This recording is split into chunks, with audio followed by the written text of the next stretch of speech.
Hello hello hello everyone. Welcome back to syllabus simplified. आज हम देखने जा रहे हैं इक्वल रेम्युनरेशन एक्ट ऑफ 1976। ये हमारा वेजेस से रिलेटेड आखिरी एक्ट है और इसके साथ हमारे जितने भी वेज रिलेटेड एक्ट्स हैं वो सब खत्म हो जाएंगे। अगर आपको याद हो तो हमने पहले पेमेंट ऑफ वेजेस एक्ट किया था, फिर पेमेंट ऑफ बोनस एक्ट किया, पेमेंट ऑफ ग्रेचुटी एक्ट किया। ये सब वेज रिलेटेड एक्ट्स हैं हमारे, और आज वाला जो एक्ट है ये भी हम फिनिश कर लेंगे। तो इसी के साथ चलिए कंटिन्यू करते हैं हमारी industrial relation and labour laws की सीरीज़ को।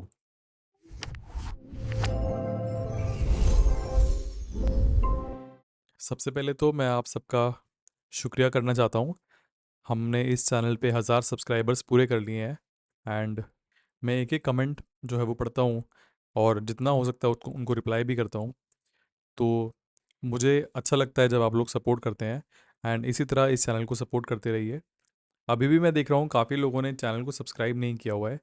ज़्यादातर लोग आप जैसे देख सकते हैं स्क्रीनशॉट में कि बिना सब्सक्राइब किए हुए वीडियोस देख रहे हैं। तो मैं आप सबसे रिक्वेस्ट करना चाहूँगा कि प्लीज़ आप चैनल को सब्सक्राइब ज़रूर कर दीजिए। आपके बस एक बटन प्रेस करने से इस चैनल की बहुत मदद होती है एंड मुझे मोटिवेशन मिलती है कि मैं इसी तरह आगे भी आपके लिए क्वालिटी कंटेंट लाता रहूँ। ये एक्ट शुरू करने से पहले मैं आपको बता दूँ कि ये बहुत छोटा सा एक्ट है और बहुत सिंपल एक्ट है एंड इनमें से अगर कोई क्वेश्चन आएगा भी तो एक या दो क्वेश्चन, मैक्सिमम एक क्वेश्चन ही मुझे लगता है इस एक्ट में से आएगा। और ये बहुत सिंपल सा एक्ट है, आपको रिवाइज़ करने में भी ज़्यादा दिक्कत नहीं आएगी। इसलिए मैं चाहता हूँ कि मैं इस आपसे इस बारे में बात करूँ कि हमारे पास कितना सिलेबस पेंडिंग है और क्या बचा है। तो इस एक्ट के बाद हमारे मोस्टली सिर्फ 4 या 5 एक्ट जो हैं वो बच जाएंगे, जिसमें से सबसे इम्पोर्टेंट एक्ट जो है वो है इंडस्ट्रियल डिस्प्यूट्स एक्ट, जो इसके बाद हम करने वाले हैं। एंड उसके बाद एक एक्ट और है एंड फिर हमारे पास जो 3 इम्पोर्टेंट न्यू लेबर कोड्स हैं बस वही बचते हैं। जैसे ही ये पांचों एक्ट्स हो जाएंगे, 4 से 5 जितने भी एक्ट्स हैं, आपका industrial relation and labour laws का जितना भी सिलेबस है वो कंप्लीट हो जाएगा। उसके अलावा जितने एक्ट्स जो बचेंगे, जो जैसे शॉप्स एक्ट है, शॉप्स एंड एस्टैब्लिशमेंट एक्ट, या माइंस एक्ट है, या प्लांटेशंस एक्ट हैं, तो ये सब बहुत छोटे एक्ट्स हैं एंड अगर कुछ बड़े एक्ट्स भी हैं तो वो इतने इंपॉर्टेंट नहीं हैं। मतलब उनका इतना इनपुट आउटपुट रेशो नहीं है। ऐसे तो आप कितने सारे एक्ट्स हैं, आप कितने कवर कर पाएंगे। तो हम जितने इंपॉर्टेंट एक्ट्स हैं वो हम कर चुके हैं या जो आगे आने वाले लेक्चर्स में करने वाले हैं। इसके अलावा जो एक्ट्स अगर बच जाते हैं तो उनके लिए मैं आपको सजेस्ट करूँगा कि जब आप कोई टेस्ट सीरीज़ करेंगे, जब आप क्वेश्चन सॉल्व करेंगे, तो उसी में ही आप देख सकते हैं कि किस तरह के क्वेश्चंस बाकी एक्ट्स में से आए हुए हैं एंड वहीं से आप जितना उनको ग्रैस्प करने का ट्राई कर सकते हैं, आप उतना कर सकते हैं। अदरवाइज़ हर एक्ट को आपको डिटेल में पढ़ने की ज़रूरत नहीं है। कुछ एक्ट्स जो बचे हैं जो हम सोशल सिक्योरिटी के साथ करने वाले हैं, जैसे मैटरनिटी बेनिफिट्स एक्ट या चाइल्ड लेबर प्रोटेक्शन एक्ट, या फिर ईपीएफ और ईएसआई वाले जो दो एक्ट्स हैं जो बहुत इंपॉर्टेंट है, वो हम करने वाले हैं सोशल सिक्योरिटी के साथ। ठीक है। तो ये कुछ इन्फॉर्मेशन जो काफ़ी लोग मुझसे पूछ रहे थे कि ये सिलेबस कब कंप्लीट होगा, तो इस बारे में मुझे जो बताना था एंड आई होप आपको टाइमलाइन थोड़ी क्लियर होगी। अगर आपको फिर भी कुछ डाउट है तो आप मुझसे कमेंट सेक्शन में पूछ सकते हैं एंड अगर टेलीग्राम चैनल ज्वाइन नहीं किया है तो उसका लिंक भी डिस्क्रिप्शन बॉक्स में दिया होगा। फटाफट से जाके टेलीग्राम चैनल को ज्वाइन कर लीजिए एंड इसी के साथ शुरू करते हैं हमारा आज का एक्ट। तो दोस्तों, इक्वल रेम्युनरेशन एक्ट 1976, नाम से पता लग रहा है कि हमें इस एक्ट में क्या पढ़ना है। यहाँ पे बात हो रही है रेम्युनरेशन की। रेम्युनरेशन मतलब एक तरह से सैलरी की बात कर रहे हैं, या फिर हम जिसको हम हिंदी में हर्जाना बोल सकते हैं या मेहनताना बोल सकते हैं या पारिश्रमिक भी बोल सकते हैं। मतलब एक इंसान जो मेहनत कर रहा है उसके बदले में उसको क्या मिल रहा है उसको हम रेम्युनरेशन बोलते हैं। ठीक है। इस एक्ट में हम क्या बात कर रहे हैं कि अगर दो इंसान, दो लोग अगर किसी भी तरह का कोई काम कर रहे हैं और अगर वो काम सेम तरह का कर रहे हैं, सेम मेहनत से कर रहे हैं एंड वो सेम नेचर का काम है, तो उनको इक्वल रेम्युनरेशन मिलना चाहिए। ठीक है। ये इस एक्ट का एक जिस्ट है कि अगर दो लोग काम कर रहे हैं तो उनको इक्वल सैलरी मिलनी चाहिए। ठीक है। अभी किस तरह से इक्वल मिलनी चाहिए वो थोड़ा डिटेल में जान लेते हैं। सबसे पहले तो इस एक्ट का थोड़ा सा इंट्रोडक्शन जान लेते हैं। तो पहली बात तो इक्वल रेम्युनरेशन एक्ट ये कब आया था? 1976 में। ये क्यों लाया गया था? ताकि वेज डिस्क्रिमिनेशन जो है on the basis of gender, इसको रोका जाए। मतलब हम ऐसा देखते थे पहले कि सेम अगर काम हो रहा है तो उसके लिए अगर एक फैक्ट्री में एक मैन एम्प्लॉयड है और एक वुमेन एम्प्लॉयड है, तो हम हमेशा देखते थे कि मैन को ज़्यादा सैलरी मिल रही है वुमेन से। ठीक है। अब कुछ केसेस में तो ये पॉसिबल है कि अगर सपोज वहाँ पे जो मैन है वो ज़्यादा फिजिकल वर्क कर रहा है या फिर ज़्यादा काम कर रहा है, लेकिन ऐसा भी देखा जाता था कि सेम काम है, सेम नेचर का काम है, लेकिन तब भी जो है आदमी को ज़्यादा सैलरी मिल रही थी। ठीक है। तो इसको रोकने के लिए ये एक्ट लाया गया, जहाँ पर ये बात की जाती है कि अगर सेम तरह का काम है तो सेम सैलरी मिलनी चाहिए। ठीक है। इस एक्ट से हम क्या इंश्योर कर रहे हैं कि सोशल और इकोनॉमिक जस्टिस जो है वो मिलनी चाहिए, मतलब सामाजिक और आर्थिक न्याय ये सोसाइटी में मिलना चाहिए। और इसके अलावा हमें ये इंश्योर करना चाहिए कि men and women are treated fairly in the workplace, मतलब दोनों को इक्वल अपॉर्चुनिटी के लिए इक्वल पैसा मिल रहा है। एंड सिर्फ पैसा नहीं, वहाँ पे उनको इक्वल रिस्पेक्ट मिल रही है, इक्वल उनको अपने काम के बदले में, अपने एफर्ट्स के बदले में जो भी आउटपुट मिलना चाहिए वो मिल रहा है। ठीक है। स्पेशली चाहे वो पे के बारे में हो या एम्प्लॉयमेंट अपॉर्चुनिटी के बारे में। अब एम्प्लॉयमेंट अपॉर्चुनिटी का क्या मतलब है कि हमने सैलरी तो इक्वल दे दी है, लेकिन सपोज प्रमोशन का टाइम आता है तो वहाँ पे हम फिर से किसी एक जेंडर को ज़्यादा प्रेफर कर रहे हैं। तो ऐसा नहीं होना चाहिए। हमें पे के टाइम पे, यानी कि सैलरी देते टाइम, या फिर एम्प्लॉयमेंट के टाइम पे, यानी कि नौकरी देते टाइम या प्रमोशन के टाइम, दोनों जेंडर्स को इक्वल ट्रीट करना चाहिए। ओके। और ये सब हम क्यों बात कर रहे हैं, क्योंकि इसका संबंध हमारा डायरेक्टली किससे है, directive principle of state policy से, जो क्या बात कर रहा है, equal pay for equal work, article 39D। ठीक है। आर्टिकल 39D क्या बात करता है कि equal pay for equal work होना चाहिए। अगर दो लोग सेम तरह का काम कर रहे हैं तो उनको सेम पैसे मिलने चाहिए। ठीक है। तो ये एक्ट जो है इसी डीपीएसपी को फुलफिल करने के लिए लाया गया था। एंड ये कब लाया गया था, 1976 में। ठीक है। तो एक बार इसकी टाइमलाइन हम थोड़ा समझ लेते हैं। हमने अभी क्या समझा कि कॉन्स्टिट्यूशन में हमारा ये मेंशन्ड है, कहाँ पर, आर्टिकल 39D में, कि equal pay for equal work होना चाहिए। ठीक है। ये जो है हमारा ओरिजिनली कॉन्स्टिट्यूशन में ही एडिड था एज अ डीपीएसपी, कि दो जेंडर के लोग अगर काम कर रहे हैं तो दोनों को इक्वल पैसा मिलना चाहिए। 1951 में एक आईएलओ कन्वेंशन जो था उसको भी इंडिया ने रेटिफाई किया, और वो कन्वेंशन का नाम क्या था, इक्वल रेम्युनरेशन कन्वेंशन। ठीक है। तो यहाँ पर भी वही सेम बात हो रही होगी कि दोनों को सेम सैलरी मिलनी चाहिए। अब इसको फुलफिल करने के लिए 1975 में एक ऑर्डिनेंस पास हुआ जो सेम बात करता है। अभी ऑर्डिनेंस था तो ऑब्वियसली ये टेम्पररी था, तो इसको पूरा करने के लिए 1976 में ये एक्ट लाया गया। एंड ये एक्ट को पार्लियामेंट में पास किया गया, और जो एक परमानेंट स्टैचूट मिल गया, जिससे हम ये कह सकते हैं कि दोनों को इक्वल सैलरी मिलनी चाहिए। ठीक है। अभी एक्ट किस दिन पास हुआ, एक बहुत इंटरेस्टिंग फैक्ट है, ये मैं आपसे जानना चाहता हूँ, आप मुझे कमेंट सेक्शन में बताएं कि ये 1976 में ये एक्ट किस डेट को पास किया गया। ठीक है। अब आप बोलेंगे ये कैसा क्वेश्चन है, हम कैसे किसी एक्ट की डेट को याद कर सकते हैं और क्यों कर सकते हैं। तो इस पर्टिकुलर एक्ट के लिए मैं इसलिए पूछ रहा हूँ क्योंकि अगर आप थोड़ा सा लॉजिकली सोचेंगे कि ये किस कंटेक्स्ट की बात कर रहा है, किस वजह से ये एक्ट लाया गया, तो इसकी डेट जो है वो आप बहुत आसानी से गेस कर पाएंगे, क्योंकि ये कोई इंटरनेशनल डेट है जो पर्टिकुलर पूरी दुनिया में आज भी मनाई जाती है। तो आप उस लॉजिक से सोच सकते हैं एंड शायद आप गेस कर पाएँ कि ये क्या डेट होगी। एंड अगर आप गेस कर पाते हैं तो आप मुझे कमेंट सेक्शन में बता सकते हैं। नेक्स्ट अब हम बात करते हैं फिर से वही इंपॉर्टेंट डेफिनेशंस की। हमें पता है ये कहाँ मेंशन होगा, सेक्शन 2 में। तो सबसे पहली डेफिनेशन जो हमें देखनी है वो क्या है, अप्रोप्रिएट गवर्नमेंट। हमने शायद जितने भी एक्ट्स करे हैं उतनी बार हमने ये देखा है कि अप्रोप्रिएट गवर्नमेंट क्या होता है। अगर कोई सेंटर की इंडस्ट्री है, सेंटर का कोई इस्टेब्लिशमेंट है, तो वहाँ पे अप्रोप्रिएट गवर्नमेंट क्या होगी, सेंट्रल गवर्नमेंट। अदरवाइज कौन होगा, स्टेट गवर्नमेंट। ये सिंपल बात, यहाँ पर भी सेम बात की गई है। Next is employer. अब एम्प्लॉयर कौन होगा, ऐसा कोई भी इंसान जिसके यहाँ पे कोई भी विमेन काम कर रही है, चाहे एक या एक से ज़्यादा औरत अगर काम कर रही है, तो हम बोलेंगे कि वो एक एम्प्लॉयर है इस एक्ट के डेफिनेशन में। ठीक है। अब देखो, ना यहाँ पे कोई फैक्ट्री की बात हो रही है, ना शॉप की बात हो रही है, ना यहाँ पे कुछ बात हो रही है, यहाँ पे बात हो रही है कोई भी एम्प्लॉयर। ठीक है। उसको हम यहाँ पे और ध्यान से समझते हैं, जो है सेक्शन 2B में एस्टैब्लिशमेंट।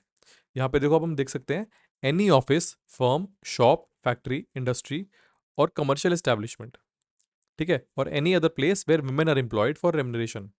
यहाँ पे हर एक इंडस्ट्री, हर एक तरह का जो काम है वो कवर्ड है, कि जहाँ पर भी विमेन आर एम्प्लॉयड। ठीक है।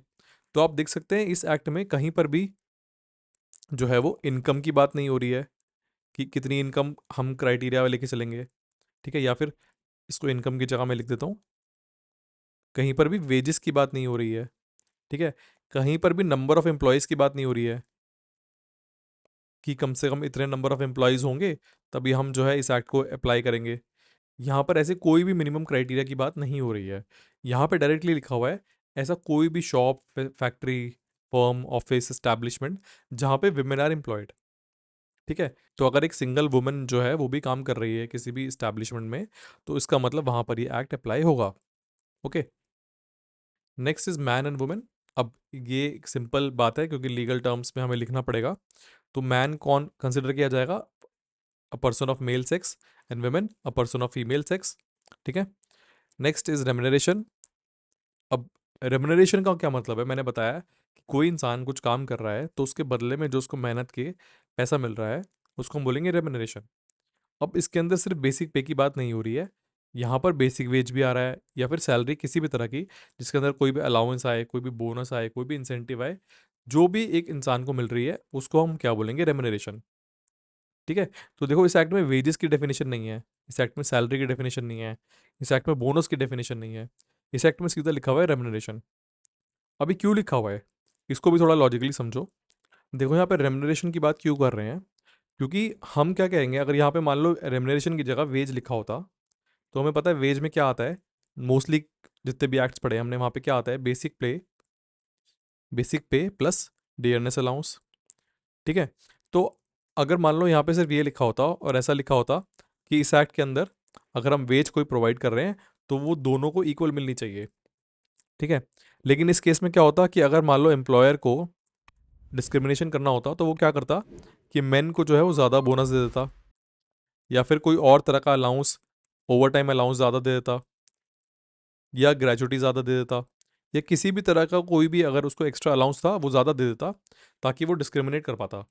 लेकिन यहाँ पे क्या लिखा हुआ है कि अगर तुम्हें कोई भी इंसेंटिव देना है, तुम्हें कोई भी अलाउंस देना है, तुम्हें कोई भी बोनस देना है, ठीक है, तो वो सब कुछ क्या होगा? वो रेमुनरेशन का पार्ट होगा। और तुम्हें अगर इनमें से कुछ भी देना है तो वो दोनों को इक्वल मिलना चाहिए, ठीक है। ये एक सिंपल सी बात यहाँ पे इसलिए लिखी हुई है, इसलिए यहाँ पर रेमुनरेशन की डेफिनेशन जो है उसके अंदर सब कुछ आएगा। ओके। नेक्स्ट जो बहुत इंपॉर्टेंट बात है वो क्या है? सेम वर्क और work of a similar nature, ठीक है। सेक्शन 2H में ये डिफाइंड है कि हम कब देखेंगे कि दोनों को इक्वल सैलरी मिलनी चाहिए। अब देखो मान लो एक हॉस्पिटल है, एक हॉस्पिटल में एक डॉक्टर भी काम कर रहा है, एक नर्स भी काम कर रही है, ठीक है। दोनों जो है वो पेशेंट को ट्रीट कर रहे हैं, ठीक है। मे बी कई बार ऐसा होता हो कि नर्स को ज़्यादा काम करना पड़ रहा है डॉक्टर से, तो क्या हम ऐसा बोल सकते हैं कि नर्स को ज़्यादा पैसा मिलना चाहिए, नर्स को ज़्यादा सैलरी मिलनी चाहिए, या एटलीस्ट उनको इक्वल सैलरी मिलनी चाहिए? तो वो हम कैसे डिसाइड करेंगे? उसके लिए यहाँ पे हम क्या बात कर रहे हैं कि जो वर्क सेम नेचर का हो, सेम वर्क हो या सिमिलर नेचर का हो, वहां पर हम ये एक्ट को अप्लाई कर सकते हैं, ठीक है। Work is considered similar if the skill, effort and responsibility required for its performance are same, ठीक है। वर्क को हम तभी सेम कंसिडर करेंगे या तो उन दोनों के लिए स्किल सेम हो, या एफर्ट सेम लग रहे हो, या रिस्पॉन्सिबिलिटी सेम हो, ठीक है। अगर ये तीनों चीज़ें मैच कर रही है तो हम बोलेंगे कि हाँ, एक पर्सन एक्स और एक पर्सन वाई, इन दोनों को जो है वो सेम सैलरी मिलनी चाहिए, ठीक है। या फिर they are identical in terms of their overall value and output. या फिर ऐसा है कि सपोज एक्स कोई काम कर रहा है, वाई कोई काम कर रहा है। अब एक्स जो है वो किसी एक मेथड से काम कर रहा है और बी वाई जो है वो किसी बी मेथड से काम कर रहा है। अब दोनों का जो है काम करने में एफर्ट अलग अलग लग रहा है, लेकिन दोनों का जो आउटपुट है वो सेम आ रहा है।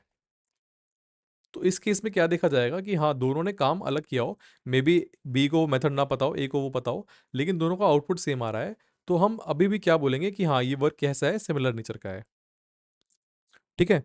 तो ये हमारे पास क्या होना चाहिए? सेम होना चाहिए, तभी हम क्या बोलेंगे कि दोनों को इक्वल सैलरी मिलेगी, ठीक है। अगर आप ये डॉक्टर और नर्स वाला एग्जाम्पल याद रखेंगे तो आपको इसको आसानी से याद कर पाएंगे, आसानी से आप इसको समझ पाएंगे। Next is worker. वर्कर की डेफिनेशन बहुत simple C, any person employed for hire or reward in any establishment to do any work, skilled, unskilled, manual और clerical, ठीक है। यहाँ पर अगेन कोई भी बात ऐसी नहीं हो रही है कि क्या ये परमानेंट एम्प्लॉय है, क्या ये टेम्पररी एम्प्लॉय है, क्या ये अप्रेंटिस है? यहाँ पे ऐसा कुछ भी नहीं लिखा हुआ है। यहाँ पे लिखा हुआ है कि any person employed for higher.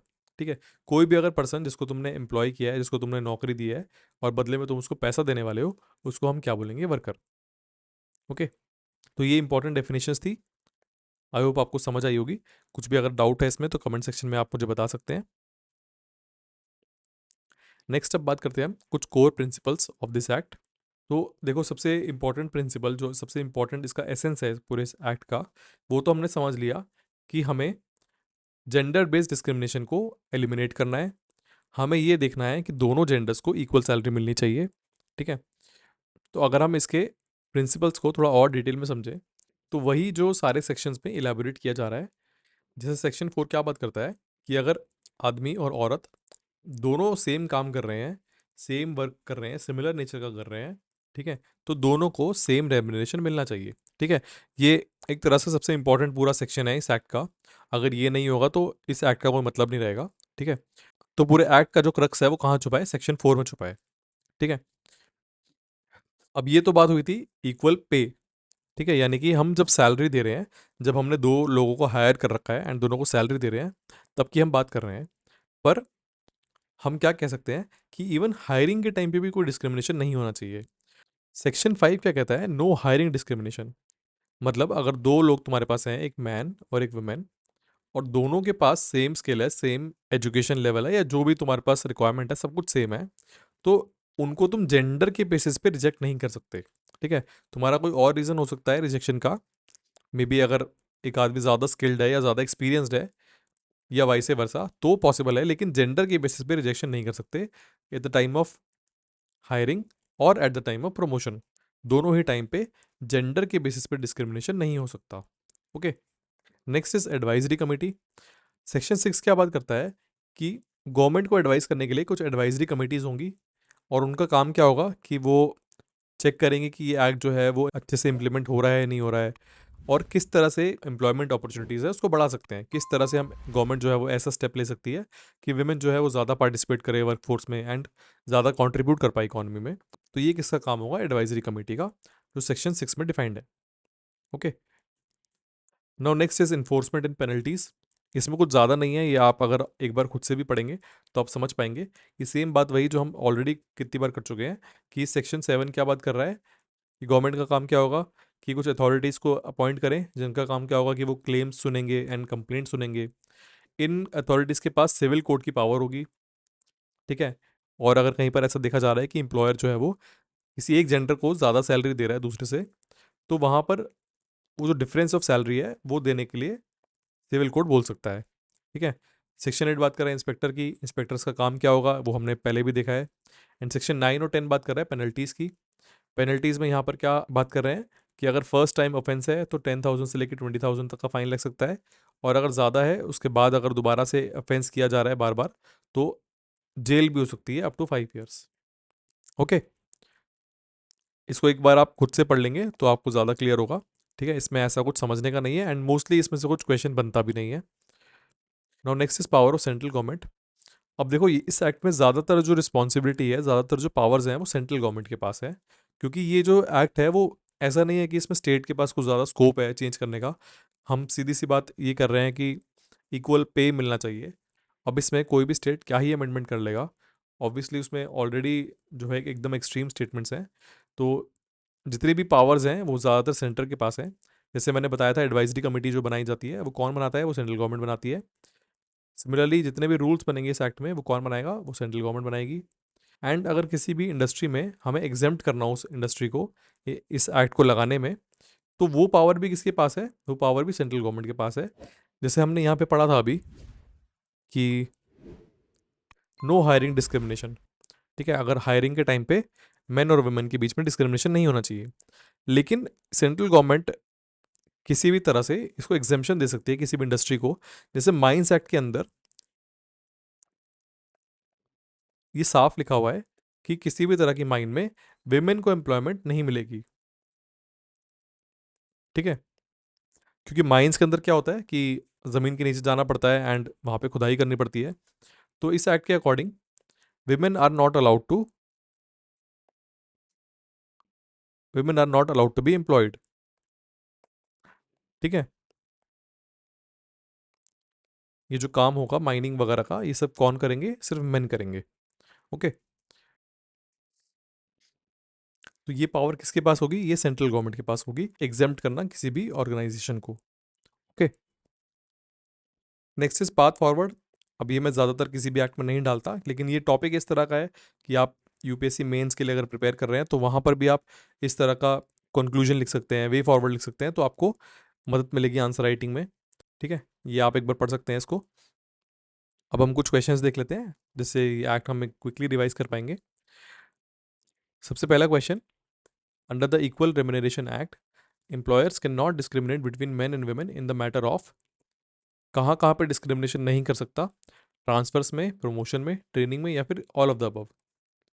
तो इसका आंसर क्या होगा? आप पहले मुझे कमेंट सेक्शन में बताएं।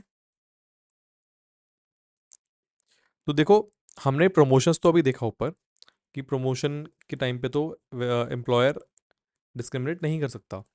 ठीक है, पर आप खुद सोचो, क्या ट्रांसफ़र के टाइम पे कर सकता है? क्या ऐसा हो सकता है कि मेन का जो ट्रांसफ़र है वो किया जा रहा है बार बार, या अच्छी लोकेशन पे किया जा रहा है बट वुमेन का नहीं किया जा रहा? क्या ये अलाउड होगा? या फिर ट्रेनिंग के टाइम पे कि मेन जो है उनको ज़्यादा अच्छे से ट्रेनिंग प्रोवाइड की जा रही है, या उनके लिए ज़्यादा नॉलेजेबल टीचर्स आ रहे हैं उनको ट्रेन करने के लिए, क्या ये पॉसिबल होगा? क्या इस तरह का डिस्क्रिमिनेशन पॉसिबल होगा? तो इसका क्या आंसर होगा? ऑब्वियसली नहीं, इन तीनों में से कुछ भी डिस्क्रिमिनेशन पॉसिबल नहीं होगा। तो इसका आंसर क्या होगा? D, all of the above. इनमें से कोई सा भी टाइप का डिस्क्रिमिनेशन एम्प्लॉयर नहीं कर सकता। Next, match the following acts with correct year. अब ये इस तरह का टाइमलाइन वाला क्वेश्चन यूपीएससी पूछ सकता है, तो यहाँ पे मैंने इसलिए दिया है ये। पहला है equal remuneration act, dowry provision act, special marriage act, indecent representation of women act. ठीक है, तो इक्वल रेम्युनरेशन एक्ट तो हमने अभी देखा, ये कब आया था? 1976 में। ठीक है, डाउरी प्रोहिबिशन एक्ट कब आया था? वो आया था 1961 में ही। नेक्स्ट, स्पेशल मैरिज एक्ट, ये आया था 1954 में ही। एंड लास्ट ऑप्शन हम डायरेक्टली मैच कर ही सकते हैं, 1986 में कौन सा एक्ट आया था? Indecent representation of women act. ठीक है, तो इसका आंसर क्या होगा? ऑप्शन ए, मतलब डायरेक्टली मैच्ड है। यहाँ पे मैंने बस ये इसलिए दिया है ताकि आपको ये एक्ट्स के साल याद रहें। डायरेक्टली शायद क्वेश्चन नहीं बनता, बट मे बी टाइमलाइन के थ्रू या फिर अरेंज करने के थ्रू इस तरह का क्वेश्चन आ सकता है एग्जाम में।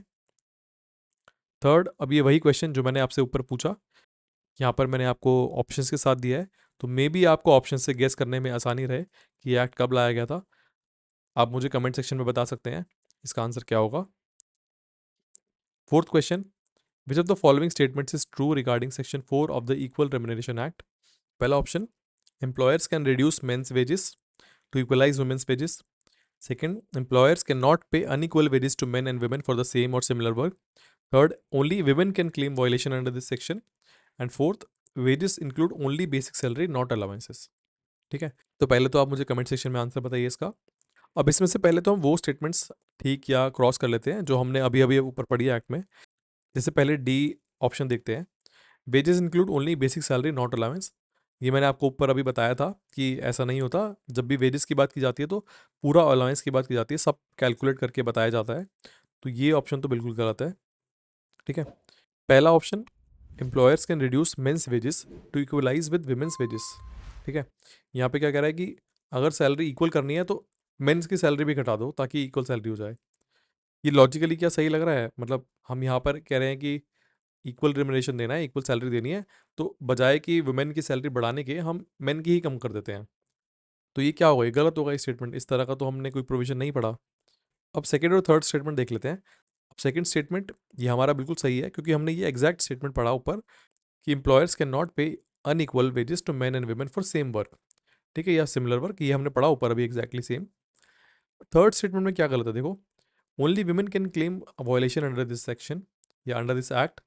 तो ये बात मे बी पढ़ने में आपको एक टाइम पे सही लगे, क्योंकि यहाँ पे हमने वुमेन एम्पावरमेंट की बात की है, तो ऐसा हो सकता है कि सिर्फ वुमेन के पास ये राइट हो कि वो इस एक्ट के अंदर कंप्लेंट कर पाए। लेकिन नहीं, ये बिल्कुल गलत बात है। अगर कोई ऐसी इंडस्ट्री है जहाँ पे मेन को कम सैलरी मिल रही है, एंड वहाँ पर मेन जो चाहे वो भी कंप्लेंट कर सकते हैं, वो भी अपना इस एक्ट के अंडर क्लेम कर सकते हैं कि उनको कम सैलरी मिल रही है, उनको इक्वल रेम्युनरेशन नहीं मिल रहा है। Okay, now question 5. Section 5 of the act prohibits discrimination in recruitment and promotion except। ठीक है। अब यहाँ पे एक्सेप्शन की बात हो रही है, मैंने आपको बताया था एक्सेप्शन कौन कर सकता है क्रिएट, सिर्फ सेंट्रल गवर्नमेंट क्रिएट कर सकती है। एंड यहाँ पे कौन सी एक्सेप्शन क्रिएट की हुई है अभी तक फिलहाल सेंट्रल गवर्नमेंट के द्वारा? तो पहला, when women demand higher wages, when the nature of work is prohibited और considered unsuitable for men under law, when men are more skilled, या फिर when employer and employee mutually agree. ठीक है। तो सिंपल टर्म्स में अगर मैं आपसे एक क्वेश्चन पूछूं, तो ये पूछ रहा है कि कौन से सिनेरियो में हम ऐसा बोल सकते हैं कि डिस्क्रिमिनेशन अलाउड होगा। तो पहला option, when women demand higher wages, क्या ऐसा पॉसिबल होगा कि विमेन जो है मेन से हायर वेजेस डिमांड कर रही हैं एंड वो उनको मिल रहा है? तो सोचने में तो लग रहा है कि ऐसा हो सकता है, लेकिन देखो, हम इस एक्ट के अकॉर्डिंग अगर चलें तो इक्वल रेमुनरेशन की बात हो रही है। ठीक है, यहाँ पे हायर या लोअर की बात कहीं नहीं हो रही है। ऐसा नहीं है कि हम वुमेन को ज़्यादा सैलरी देंगे तो हम इक्वालिटी की तरफ जाएंगे। हम यहाँ पे इक्वल सैलरी देने की बात कर रहे हैं, तो पहला ऑप्शन बिल्कुल गलत होगा।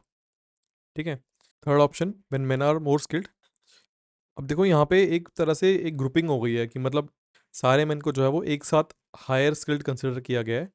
बट ऐसा पॉसिबल नहीं है, ऐसा ज़रूरी नहीं है कि हर एक इंसान, हर एक आदमी जो है, जैसे सपोज कि 10 आदमी काम कर रहे हैं, तो वो सारे कलेक्टिवली जो हैं वो, अगर मान लो 5 वेमेन काम कर रही है, तो सबसे ज़्यादा स्किल्ड हो, ऐसा ज़रूरी नहीं है।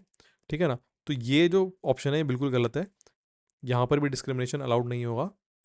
Fourth option, when employer and employee mutually agree, कि अगर मान लो किसी फैक्ट्री में या किसी शॉप में मेन काम कर रहे हैं दो, एंड दो वुमेन काम कर रही हैं, एंड एक एम्प्लॉयर है, एंड एम्प्लॉयर ने इन चारों को मना लिया है कि मेन को मैं ज़्यादा सैलरी दूंगा, विमेन को मैं कम सैलरी दूंगा, एंड ये सब एग्रीड भी हैं इस बात पे। तो क्या इस तरह का डिस्क्रिमिनेशन पॉसिबल है? तो इसका आंसर होगा नहीं। इस एक्ट के अंदर ही साफ स्पेसिफाइड है कि कोई भी इस तरह का अगर आप अरेंजमेंट करते हैं तो वो इलीगल रहेगा, आपको इक्वल रेमुनरेशन देना ही पड़ेगा। ओके। तो ऑप्शन करेक्ट क्या होगा इसका? When the nature of work is prohibited और considered unsuitable for women under the law. ठीक है। यहाँ पर हम वही बात कर रहे हैं जैसे हमने माइनिंग एक्ट की बात करी कि माइंस में वुमेन को काम करना अलाउड नहीं है। तो ऐसे केस में जहाँ पे nature of work he prohibit करता है, जहाँ पे नेचर ऑफ वर्क ही ऐसा है कि वुमेन काम नहीं कर सकती हैं, तो वहाँ पर डिस्क्रिमिनेशन अलाउड है। वहाँ पर ऐसा हो सकता है कि एक जेंडर को ज़्यादा प्रायोरिटी दी जा रही है। ठीक है, तो वो ऑप्शन हमारा सही होगा। ठीक है। तो ये था हमारा पूरा एक्ट। अगेन यहाँ पर हमारे पास पूरी लिस्ट है जहाँ से आप कोई भी एक्ट जो है वो देख सकते हैं, किसी भी एक्ट की तरफ आप नेविगेट कर सकते हैं। एंड ये बहुत सिंपल सा एक्ट था, बहुत जल्दी कवर हो गया है हमारा। इससे एक क्वेश्चन आ सकता है अगर आएगा भी तो एग्ज़ाम में। एंड नेक्स्ट क्लास में हम सबसे इंपॉर्टेंट एक्ट करने जा रहे हैं, जिसमें से गारंटीड आपके कम से कम 2 या 3 क्वेश्चंस तो आएंगे ही आएंगे एग्ज़ाम में। तो इस वीडियो को जल्दी से आप कंप्लीट करना, और जितने पुराने एक्ट्स हैं वो सारे के सारे आप जल्दी से कवर कर लीजिए, क्योंकि आपके पास अब बहुत कम टाइम बचा है। तो आई होप आपको वीडियो समझ आया होगा। अगर आपको कोई भी डाउट है किसी भी टॉपिक से रिलेटेड, या किसी भी क्वेश्चन से रिलेटेड, या किसी भी वीडियो से रिलेटेड, तो आप मुझसे कमेंट सेक्शन में पूछ सकते हैं। आप टेलीग्राम चैनल भी ज्वाइन कर सकते हैं, जहाँ पे हम क्वेश्चंस भी सॉल्व करते हैं, एंड जितने भी आपको इस सीरीज़ से रिलेटेड अपडेट्स हैं वो आपको वहाँ पे मिलते रहेंगे। अगर आप चैनल पर नए हैं तो चैनल को सब्सक्राइब ज़रूर करना, वीडियो को लाइक ज़रूर करना, एंड मुझे कमेंट सेक्शन में बताना कि आपको वीडियो कैसा लगा। मैं मिलता हूँ आपसे नेक्स्ट वीडियो में। तब तक के लिए कीप स्टडिंग, कीप ग्रोइंग। जय हिंद।